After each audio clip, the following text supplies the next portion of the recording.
हमारे सबके बहुत ही उत्प्रेरक, प्रेरणा के स्रोत, अहर्निश आर्य समाज और राष्ट्र के चिंतन में निरत श्री विनय आर्य जी, महामंत्री आर्य सभा दिल्ली, हमारे बीच में जिज्ञासु स्मारक पाणिनि कन्या महाविद्यालय के उपाचार्य और आपकी धरती के रत्न आचार्य प्रीति की मछली जी, और इस बिहार राज्य आर्य सभा के माननीय मंत्री श्री रमेश कुमार गुप्त जी, विभिन्न जिला समाजों से आए हुए आर्य समाज के मंत्री प्रधान जी और विभिन्न आर्य समाज के जो इकाइयां हैं उन इकाइयों की भी प्रधान जी, मंत्री जी और सभी उपस्थित जनप्रतिनिधि सज्जन वृंद, आज जो उद्घाटन सत्र का समय है और बहुत संक्षेप में हम बात रखेंगे क्योंकि बहुत महत्वपूर्ण बातें जो थी हमारे माननीय श्री विनय आर्य जी ने आपके बीच में रख दी है। देखिए, ये तो मानना पड़ेगा, आप सभी लोग थोड़े ही लोग हैं लेकिन एक बुद्धिजीवी हैं, पढ़े लिखे हैं, आर्य समाज को समझते हैं और आर्य समाज किन बातों को आपको अपने जिले में, अपने गांव में, अपने नगर में जगह जगह इसको प्रचारित भी करना है। समझने वाली बात यह है कि दुनिया बहुत पुरानी है और पिछले दिनों मैं एक आर्टिकल पढ़ रहा था कि वैज्ञानिक इस संसार को कितना पुराना मानते हैं, तो पता लगा कि अफ्रीका के अंदर एक तलहटी में, पहाड़ की तलहटी में एक नरकंकाल मिला और ये घटना 1995 की है और वहाँ उस नरकंकाल का वैज्ञानिक परीक्षण किया गया तो पता लगा कि मनुष्य का यह नरकंकाल 1.5 करोड़ वर्ष पुराना। तो अब तो ये मानना ही पड़ेगा, चाहे आर्य समाज की बात कोई न माने, लेकिन ये अब नहीं चलेगा कि दुनिया केवल 6000 वर्ष की। ईसाई यही कहते हैं, मुसलमानों का भी यही कहना है। सेमेटिक रिलीजन्स के जितने भी बड़े बड़े हस्ताक्षर हैं, चाहे यहूदी हो या फारसी, मैक्सवेल हो या विल्सन, विदेशी स्कॉलर यही बात कहते रहे कि ये संसार 6000 वर्ष पुराना है। स्वामी दयानंद का 6000 वर्ष पुराने का तो सवाल ही नहीं है। सूर्य सिद्धांत का, मनुस्मृति का प्रमाण देकर स्वामी दयानंद ने कहा यह सृष्टि 4 अरब 32 करोड़ वर्ष चलेगी, जिसमें से 1 अरब 97 करोड़ 29,49,000 वर्ष बीत चुके हैं। अब कोई 1 अरब 97 करोड़ 29,49,000 वर्ष पुराना संसार को न माने, लेकिन ये तो मानना पड़ेगा, प्रत्यक्ष प्रमाण है कि 1.5 करोड़ वर्ष से मनुष्य संसार में है। तो सवाल ये पैदा होता है कि 1.5 करोड़ वर्ष से मानव समुदाय संसार में है, तो उसका धर्म क्या था, उसकी दार्शनिक मान्यताएं क्या थी, उसका किस प्रकार का आचार विचार था, कैसा उसका रहन सहन था, कैसा उसका खान पान था, कैसी उसकी सभ्यता थी, कैसी उसकी संस्कृति थी, इस पर विचार करना पड़ेगा।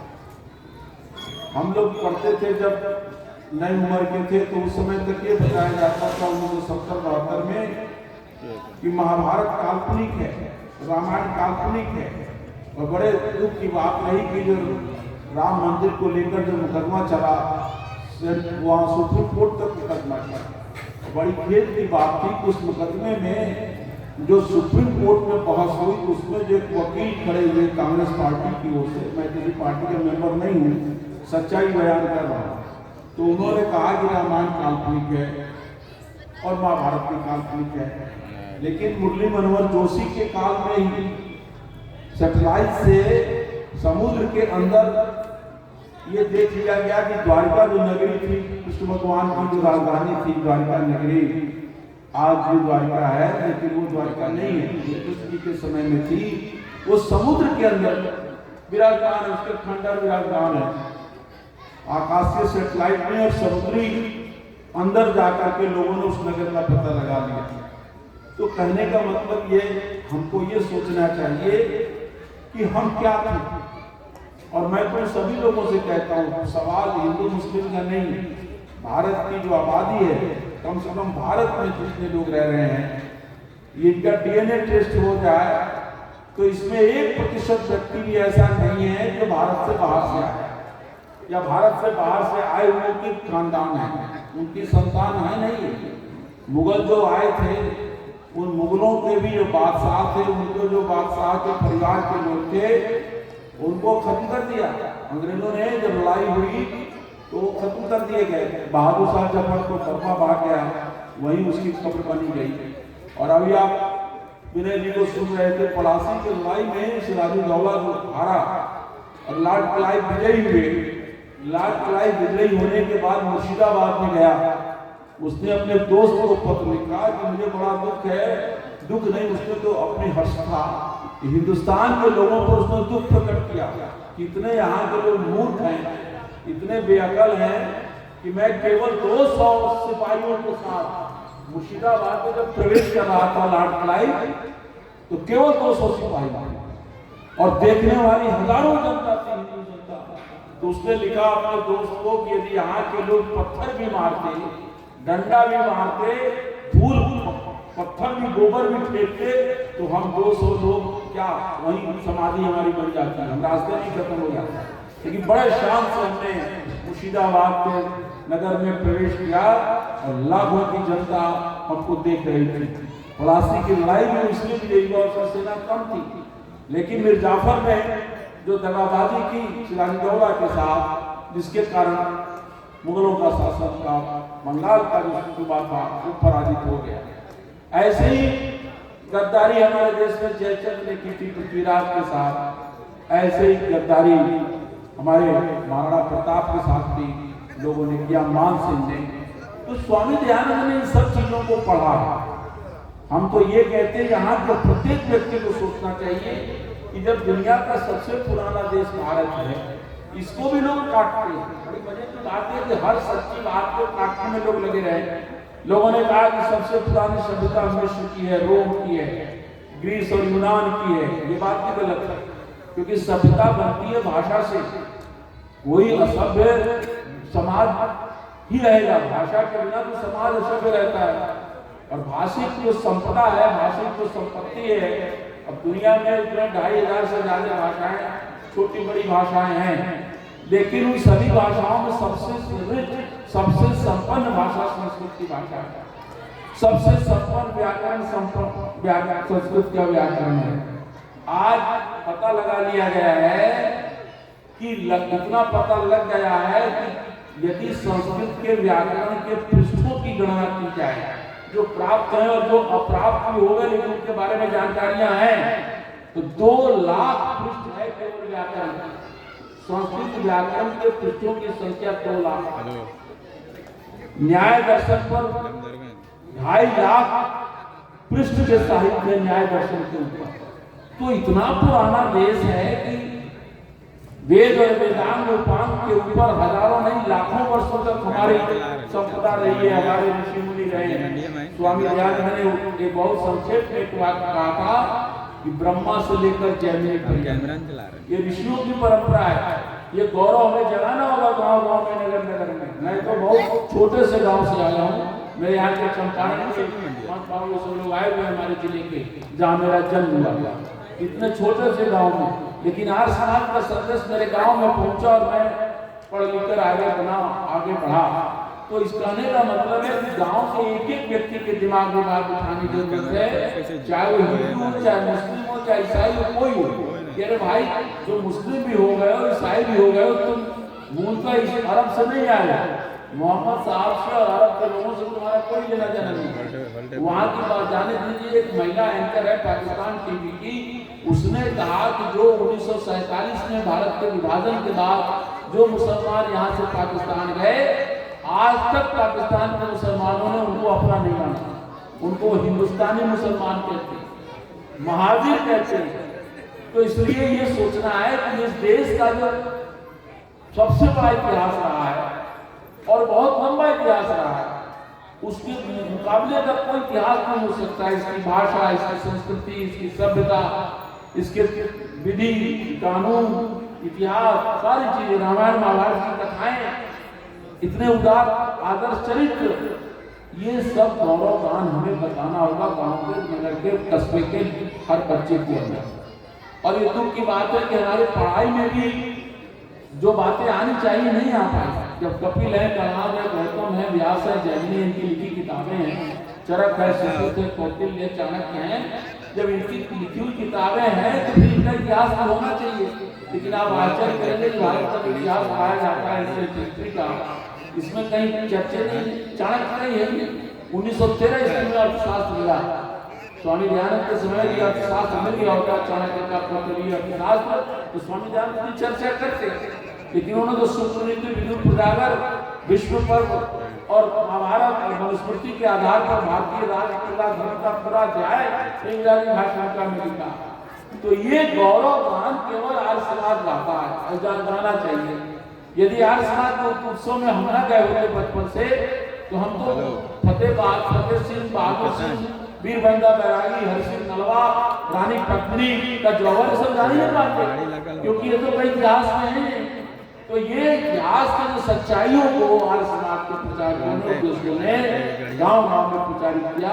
हमें लाखों करोड़ों भाइयों को बताना है कि हमारा देश बहुत पुराना, संसार में सबसे पुराने देश के हम मानते हैं। सबसे बड़ी सभ्यता हमारे देश की सभ्यता, सबसे प्राचीन संस्कृति हमारे देश की है।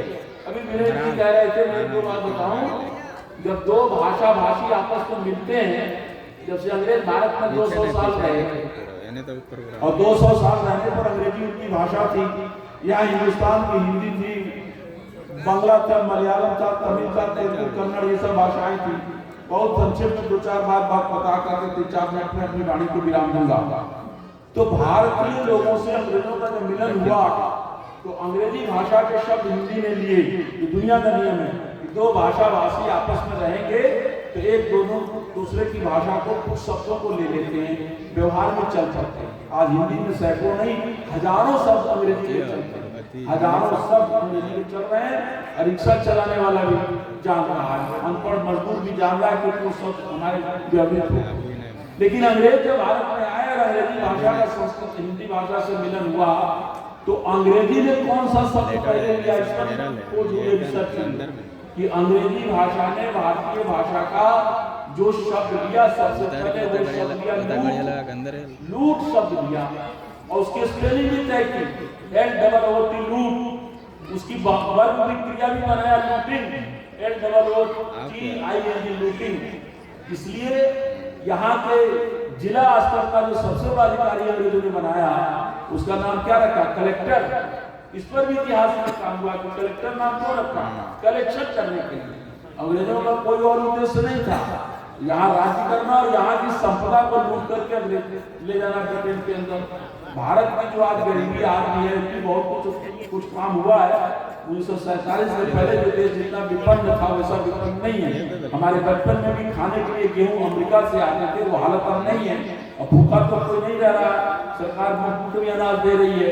लेकिन फिर भी इतना मानना पड़ेगा कि आज भारत अमेरिका या ब्रिटेन या कनाडा, ऑस्ट्रेलिया जैसा संपन्न नहीं है। इसका एक बहुत बड़ा कारण है पिछले 1000 वर्षों से भारत में करोड़ों नहीं अरबों की संपदा लूटी गई। आज भी दुनिया का सबसे बड़ा महंगा जो हीरा है ईरान के पास है, जो लूट करके नादिर शाह ले गया था। तो जो लूट के लोग ले गए हैं, सोना ले गए हैं, चांदी ले गए, हीरा जवाहरात ले गए हैं, यहाँ के कला कौशल को ध्वस्त कर गए हैं। मखमल की इतनी ढाका में, कलकत्ता में ऐसे मखमल के लोग बनाते थे कि बांस की छोटी सी वो जो कुल्फी होती है उसमें से एक साड़ी निकल जाती थी, इतना कला कौशल था।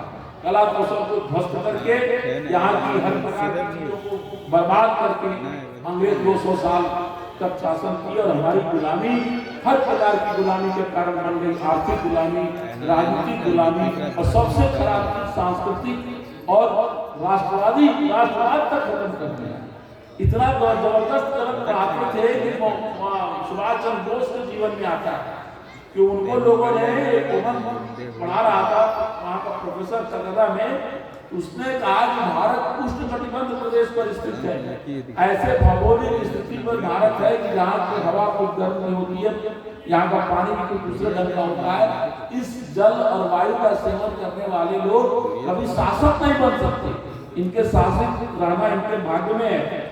ये बात सुनकर के सुभाष चंद्र बोस गए, एक चमाटा मारा, काले सिंह का रिस्ट्रिक्शन हो गया। महात्मा गांधी तक ने लिखा है अपने आत्मकथा में कि मैं जब छठी कक्षा में पढ़ता था तो मेरे किताब में पढ़ाया जाता था कि पूरा ब्राह्मणा गवा मांसम भक्षा मांसू, कि भारत के प्राचीन ब्राह्मण गाय का मांस खाते थे। तो मैं बात बतला रहा हूँ किस प्रकार केवल आर्थिक लूट ही नहीं थी, केवल राजनीतिक पराधीनता ही नहीं थी, केवल सभ्यता संस्कृति के दृष्टि से ही इतिहास को विकृत नहीं किया गया।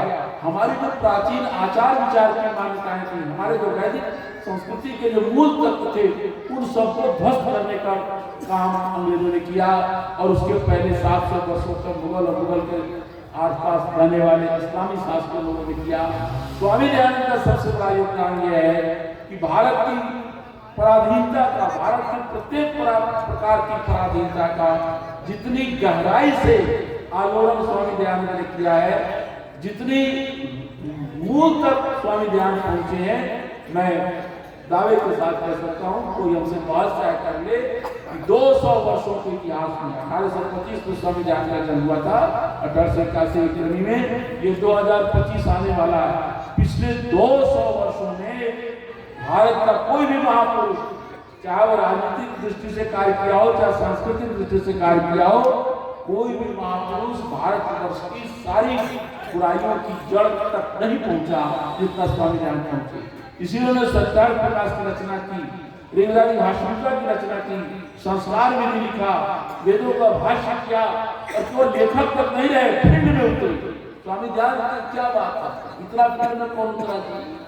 पिछले स्वामी दयानंद ने जितनी दूर की यात्राएं की हैं, कहाँ गुजरात के टंकारा और कहाँ कलकत्ता, लाहौर, बम्बई, पटना, दानापुर में तो कई बार आए हो, छपरा में कई बार गए, शासनार्थ हुआ छपरा में, यहाँ पत्र लिखते रहे। इतनी यात्राएं किसी ने नहीं की। और मैं तो समझता हूँ हजारों वर्ष पहले भी किसी ने जितनी पर्वतों की स्वामी जी ने कष्टपूर्ण यात्राएं की है, पहाड़ों में जहाँ इतनी बर्फ फले रहते हैं, जहाँ कोई चल नहीं सकता, वहां स्वामी जी गए। सूखे वनों में इतनी झाड़ियों के अंदर से गए जहाँ कोई निकल नहीं सकता, और सारे देश को घूम करके यहाँ के धार्मिक संस्थाओं को देखा, बाबाओं को देखा, साधुओं को देखा, महंतों को देखा, योगियों को खोजा, और लंबी तपस्या के बाद खुद योग साधना की और दक्षिण गुरुवर बिरजानंद के चरणों में रहकर वेद की पूंजी को प्राप्त किया। सबसे बड़ी बात यह हो गई कि हजारों वर्ष की गुलामी में वेद नाम रह गया था, वेद लुप्त हो गया। यहाँ तक स्वामी जी को शाहजहांपुर में एक पंडित ने कहा कि स्वामी जी वेद का प्रमाण मानते, वेद है कहाँ? वेद तो शंखासुर लेकर पाताल चला गया। मैं जब पुराण पढ़ रहा था तो पुराणों में लिखा है, ये बात उसने अपने मन से नहीं की, पुराणों में लिखा है कि वेद शंखासुर लेकर पाताल चला गया। तो स्वामी दयानंद का वेद तो कहीं गए नहीं, तो स्वामी दयानंद ने वेद के 20,000 मंत्रों के हस्तलिखित पोथियां खोजी। उस समय तो वेद छपा हुआ नहीं था, स्वामी जी के समय में हस्तलिखित थे वेद। जयपुर में, मथुरा में, छलेसर में, भरतपुर में, आगरा में 1863 में स्वामी दयानंद के गुरु जी के चरणों से निकलते हैं मथुरा से, और 1867 में पाखंडी पताका फहराते हैं हरिद्वार के अंदर। इन बीच के 4 वर्षों में सबसे बड़ा काम स्वामी ने ये किया कि चारों वेदों की प्रतियां हस्तलिखित इकट्ठी की। यजुर्वेद उनको पूरा कंठस्थ था, लेकिन बाकी 3 वेदों को हस्तलेख देखे, और जो विद्या प्राप्त की थी, इस विद्या के बल पर वेद के एक मंत्र पर चिंतन किया, एक मंत्र पर 20,000 मंत्रों का चिंतन करने के बाद स्वामी जी ने स्वयं सूचियां बनाई। कोई उस समय सूची नहीं बनी थी कि राजा प्रकार धर्म के बारे में वेद में क्या लिखा है, ईश्वर के बारे में क्या लिखा है, ईश्वर की स्तुति प्रार्थना और उपासना के बारे में क्या लिखा है, सृष्टि विद्या के बारे में वेदों में क्या लिखा है, क्या खाना चाहिए क्या नहीं खाना, जिसके बारे में क्या लिखा है, बच्चों की शिक्षा कैसी है, माने सारा विषय। आप आश्चर्य करेंगे कि वेद में जितना व्यापक विषय है, संसार के किसी भी ग्रंथ में इतना विषय नहीं हो सकता। धातु विज्ञान, पदार्थ विज्ञान, गणित विद्या, विमान विद्या, नौ विद्या, गृहस्थ आश्रम, संतान कैसे, माने सारा धर्म जो है, कर्तव्य पूरे जन्म से लेकर मरण पर्यंत, चारों वर्ण, 4 आश्रम, सारी व्यवस्था स्वामी दयानंद को वेदों में मिली। इसीलिए उन्होंने ऋग्वेदी भाषणिका में, संस्कार विधि में, सत्यार्थ प्रकाश में पहली बार हजारों वर्षों के बाद इन सारे विषयों पर वेद मंत्र उद्धृत किए स्वामी जी ने, और किसी आचार्य ने, किसी ऋषि ने वेद मंत्र उद्धृत नहीं किए थे अपने ग्रंथों में। और पब्लिक में चले स्वामी दयानंद जी जनता के बीच गए, माझी को छपरा में जो माझी नदी में चला रहा था, उससे मांग कर उन्होंने खाना खाया। शायद लोगों से मक्के की रोटी मांग कर खाई। कई कई दिन निराहार रह गए, पैदल हजारों किलोमीटर तक चले और आम जनता से संवाद किया। जनता के हर प्रकार के दुख दर्द को उन्होंने समझा और अंत में उन्होंने आर्य समाज की स्थापना की। विस्तृत व्याख्यान फिर हम लंबे समय आगे देते रहेंगे, 2-3 दिन है यहाँ पर, लेकिन मैं आपको बताना चाहता हूँ कि इस बात को लेकर के आपको जानना है। एक बार हमारे गुरु स्वामी सत्यनारायण जी कहते थे कि बहुत ज्यादा प्रचार के लिए बहुत विद्वान जरूरत नहीं है। जो ग्रामीण इलाका है, जितना प्रचार हमारे भजनोपदेशकों ने किया है, एक भजनोपदेशक यही थे गाजीपुर के, आप सब जानते होंगे, वीरेंद्र जी, वो हमारे गांव के बगल में उपदेश करने आए, नदी पार कर रहे थे और नदी पार करते समय जिस नाव में बैठे थे बिहार के गंडक नदी में, उस नदी में इतने ज्यादा लोग बैठ गए कि नाव उलट गई और वो खुद वो भी गिर गए। लेकिन उनका घर चूंकि स्टीमर घाट गंगा नदी के किनारे गाजीपुर में था, वो तैरना जानते थे, तो उन्होंने संस्मरण में हमें सुनाया कि शास्त्री जी, मुझे चिंता ये नहीं थी, मैं तो जानता था मैं तैर के बच जाऊंगा, मैं डूबूंगा नहीं, लेकिन मेरी चिंता थी कि यदि मेरा ये हारमोनियम डूब गया तो कैसे मैं प्रचार करूंगा। तो मैं अपने छाती पर हारमोनियम को लेकर के और ऐसे तैर करके पहुंचा, तब उनका प्रचार हुआ। तो कितने कष्ट से लोगों ने आपका प्रचार किया है। उन भक्तों बंधुओं ने, ऐसे ऐसे लोग जो उपदेशक नहीं है, महावीरानंद जी जिनका जिक्र किया है हमारे संजय जी ने किताब में, महावीरानंद जी को पूरा सत्याग्रह कंठ था। जैसे लोग कहते हैं कि हमको गीता कंठ है, हमको रामचरित मानस कंठ है, महावीरानंद सरस्वती ने पूरा सत्याग्रह कंठ कर दिया। और ये जो सत्यार्थी जी थे ना, जो बाद में बने अग्निव्रत जी, जो ये मुसाड़ी वाले, उनको तो सिर्फ पैसा लेके घर से निकले तो सिनेमा देखने, रास्ते में बस खराब हो गई, मंदिर आसपास रुकना पड़ा, तो वहां महावीरानंद जी रुके हुए थे, चलो उपदेश में, और उपदेश में जाकर उपदेश सुना और सिनेमा के पैसे से सत्ता प्रकाश खरीद किया और कैसा प्रचार हुआ। तो भाई प्रचार छोटे छोटे लोग जितना कर सकते हैं, आप विचार लेकर जाइए, प्रचार कीजिए। एक बात करके समाप्त कर दें, एक जगह है नगीना उत्तर प्रदेश में, वहां एक चौकीदार की नियुक्ति हुई, उसको केवल 2 रुपया महीना मिल रहा था। बहुत पुराने जमाने की बात, आजादी के पहले की 2 रुपया बहुत बड़ी बात होती थी, और वो इतिहास बन गया। और चौकीदार है, कैसे प्रचार करे, पढ़ा लिखा है, पढ़े चौकीदार के लिए पढ़ने लिखने की कोई जरूरत उस समय नहीं होती थी। आज तो बीए में लोग भी चौकीदार होने के लिए एप्लीकेशन देते हैं। तो उसने क्या किया, सरकार का खरीद लिया और खरीद करके अपने झोले में रखता था और रात में जोर से बोलता था, 5000 वर्ष सोने वाले जागो, 5000 वर्ष सोने वालों जागो। तो सुबह लोग उठते थे, पूछते थे, अरे भाई ये कौन सा नया नारा, 5000 वर्ष से कहाँ सो रहे हैं। तो कहते थे 1 रुपया दीजिए तो मैं जवाब दूंगा। तो लोग कहते दे दो 1 रुपया, हमारा रात को तो पढ़ा ही करता है। 1 रुपया देते थे, तुरंत झोले में से 70 निकाल कर देता था और कहता था इसमें लिखा है, पढ़ो कि 5000 वर्ष हम सो रहे हैं, इसलिए हम गुलाम हैं। तो उन्होंने, उस व्यक्ति ने अपने जीवन में 30 से ज्यादा समाज की स्थापना की, 30 से ज्यादा। महात्मा नारायण स्वामी ने अपने जीवनी में लिखा है, उस व्यक्ति का भी नाम अमर हो गया। तो इसलिए आर्य समाज का प्रचार केवल उपदेशक करेंगे, केवल हमारे कवि करेंगे या भजनोपदेशक करेंगे तो करेंगे। आर्य समाज का प्रचारक प्रत्येक आर्य समाज के व्यक्ति को होना है। आर्य समाज का प्रचारक प्रत्येक आर्य दल के व्यक्ति को होना है। ध्यान रखिए, आर्य समाज प्रचारक, हिंदू समाज प्रचारक नहीं है। तो प्रचार का शिकार बनता है ईसाइयों मुसलमानों को। आर्य समाज वैसे ही प्रचारक धर्म है जैसे ईसाइयत के लोगों ने, मुसलमान लोगों ने, उनके सिद्धांत गलत है, उनकी मान्यताएं गलत हैं, लेकिन प्रचारक धर्म है, मानना पड़ेगा। वो रात दिन प्रचार करते हैं, प्रच्छन्न रूप से करते हैं, प्रत्यक्ष रूप से करते हैं, गलत तरीके से करते हैं, पैसा देकर करते हैं, झूठ बोलकर करते हैं, गलत गलत कहानियां सुनाते हैं। लेकिन आपके पास सच्चाई की ताकत है, आपके पास सत्य प्रकाश की ताकत है। इसलिए आर्य समाज का युवक, आर्य मंडल का युवक यदि अपने विचारों पर जुड़े रहकर केवल अपने तक सीमित रह करके गांव गांव नगर नगर में चला जाए, आसमान को विचार करे, स्वामी नारायण की जीवनी बताए, बड़े बड़े लोगों की। हमारे पास तो अनमोल रत्न है, इनसे जो लोग प्रभावित होंगे उनसे नहीं हो सकते। अब वो गरीबी भी नहीं है। अब तुमसे बड़ा दुख होता है, पहले जैसी गरीबी नहीं है, फिर भी लोग ईसाई हो रहे हैं। निश्चित ही हमारे प्रचार की कमी है। और उनके अंदर लोभ जो बढ़ रहा है उसको भी ध्वस्त कर सकते हैं आप अपने विचारों को देख करके। तो मैं और अधिक समय न लेकर के आज के उद्घाटन सत्र में इन्हीं शब्दों के साथ आप सबको यही कहना चाहता हूँ कि स्वामी दयानंद की द्विजम शताब्दी ये पूरी हो जाएगी। ये हमारे विनय जी ने इसका उद्घाटन कराया था माननीय प्रधानमंत्री श्री नरेंद्र मोदी जी के कमलों से 12 फरवरी 2023 को शायद तालकटोरा स्टेडियम था, इंदिरा गांधी स्टेडियम में, और इसका ठीक अभी आगे आने वाले 12 फरवरी 2025 को इसका समापन सत्र होगा और ये कार्यक्रम आगे भी चलेगा। आप ध्यान रखिएगा 1926 में 23 दिसंबर को स्वामी शुद्धानंद का बलिदान हुआ था। आज समाज के लोगों ने गली गली में जब जुलूस निकलता था, आज भी मैंने जुलूस में मैं थका था, देर रात तक जगा था, लेकिन मैं जुलूस से ये आवाज आ रही थी कि सर जाए तो जाए मेरा वैदिक धर्म न जाए। तो वैदिक धर्म को बचाने के लिए जिसने बलिदान दिया दयानंद सेनानियों ने, स्वामी श्रद्धानंद ने, पंडित लेख राम ने, उनकी बलिदान शताब्दी भी 2026 में हो जाएगी 23 दिसंबर को। तब तक विशेष अभियान चलाना चाहिए। विनय जी को मैं इस बात की बधाई देता हूँ कि जब भी मैं इनसे मिलता हूँ रात दिन मैं पता नहीं कि सपना भी देखते हुए मेरे जैसे ही आज समाज के लिए सपना देखते को जो व्यक्ति जो रात दिन सोचता रहता है वो इस सपने में आता है। विनय जी जिस उत्साह से हमारे दिल्ली प्रतिसभा के महामंत्री जी काम कर रहे हैं, इसका एक मुंह नहीं 1000 मुंह से जितनी तारीफ की आवश्यकता कम है। इनसे प्रेरणा लीजिए। हमारे बाबू गंगा प्रसाद जी मेरा ख्याल है 90 वर्ष में तो पहुंच ही गए होंगे। आपकी 90 ईयर्स हो गया कि नहीं हो गया?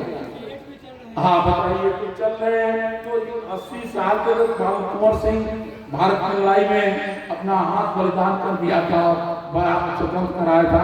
तो ऐसे ऐसे वृद्ध व्यक्ति, ऐसे हमारे युवा व्यक्ति और सब प्रकार के संजय सरकार से क्या समझते, ये चलते फिरते आज समाज है इनका, ये आज समाज ही नहीं। तो इतना बड़ा उत्साह है इनके अंदर और आप सबको जोड़ करके बाबू के निर्देशन में रमेश कुमार गुप्त जी को मैंने देखा था आज से 20 साल पहले मधुबनी के छोटे गांव में आप आए थे।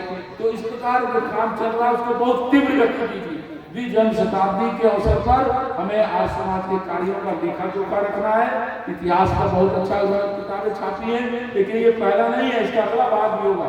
एक काम में अच्छा किया इसमें लिखा भाग प्रथम, और भी इतिहास में बहुत ऐसी चीजें खोजेंगे आप मिलेंगी, उन इतिहास को पढ़कर लोग प्रेरित होंगे। इन शब्दों के साथ मैं चाहता हूँ कि अगली शताब्दी जो आप समाज की स्वामी दयानंद की तृतीय जन्म शताब्दी का जो शुभारंभ होगा और आज समाज को स्थापित हुए 150 वर्ष हो जाएंगे। ये अप्रैल में 7 अप्रैल 2025 को आसपास पर स्थापित हुए 150 वर्ष हो जाएंगे। ध्यान रखिएगा 7 अप्रैल को आसपास स्थापित हुआ था, चैत्र शुक्ल प्रतिपदा थी, और 10 अप्रैल को पहला सत्संग हुआ था, वो पंचमी थी। प्रतिपदा और पंचमी का इस प्रकार दोनों का मेल होता है। इन्हीं शब्दों के साथ साथ वाणी विराम देता हूँ। आपको बहुत बहुत धन्यवाद। धन्यवाद। आचार्य जी का इतिहास उद्बोधन हम सबके लिए प्रेरणा का विषय है। तो